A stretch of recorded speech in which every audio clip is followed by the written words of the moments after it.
Kasimpleng buhay. Ikaw, anong ulam mo ngayon? Wow! Ito. Halagang 70 pesos na ganong ulam. Kasimpleng buhay. Pagulay. Baday, ang kasimpleng nanay. Oh, dalawang makina gumagana. Magluluto ng ulam. Sardinas lang. Ito yung mga lutong mabilisan lang. Mas mura lang. Healthy pa, masustansya. At saka afford ng budget.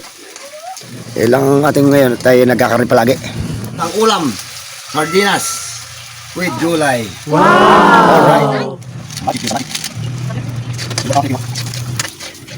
Ayari, pinalupitan. Kailangan masarap na ulam eh. Sardinas sa gulay.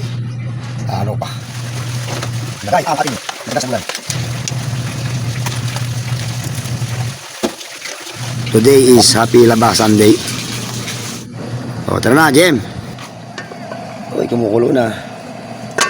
Pagkain ng aso. Haluan niya natin ng aplan kangkong para malagdagan yung gulay. Ito nga pala, talim na natin sa paligid. Napapakinabangan kahit pa paano. Hindi ko siya nalagyan ng abono kasi gusto ko organic lang talaga. Ito yung aplan kangkong, meron nga pala ito buto. Pwede siyang itanim talaga. Baka gusto yung manghingi ng seeds, marahit sa akin. Sa ulo. Mabilis lang to patubuhin, tsaka mabilis lang siyang dumawag. Halo natin ang kangkong na talim natin. Aplan kangkong nga pala to, yung may buto. Galing ng DE. May nagtatanong iba kung bakit may buto yung kangkong, may buto talaga yan. Aplan kangkong. Nalay ko ito. Sarap. Wow. Sarap talaga eh, sardinas to eh.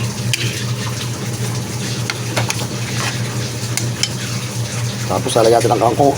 Uy. Sigurado ako marami ang makakain. Pag di ko luto, nasasarap Ay, sarap. Lami, kayo. Pag di ko nasasarap.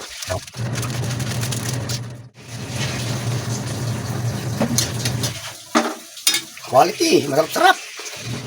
Oh yan, luto na. Within 3 minutes and 5 seconds. Buti na lang, panlalaki bilhin niya sabon. Kaya siya yung maglalaba. Kumperla yan, o kaya ibang sabon ako maglalaba. Ay, iba yung... Ay, panlalaki. Lalaki, pambabae yan. Sarap po kasi plimpo. Oh, ano pa ba? Luto na to kasi plimpo yun. Konting lauk na lang tapos tanghalian na natin to. At tayo'y gimanang halian na. Ano pa kasimpleng buhay? Kain na. Sardinas lang yan, tsaka gulay.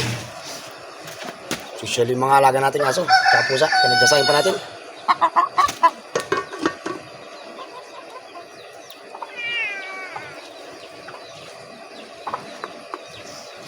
Alright, kain na.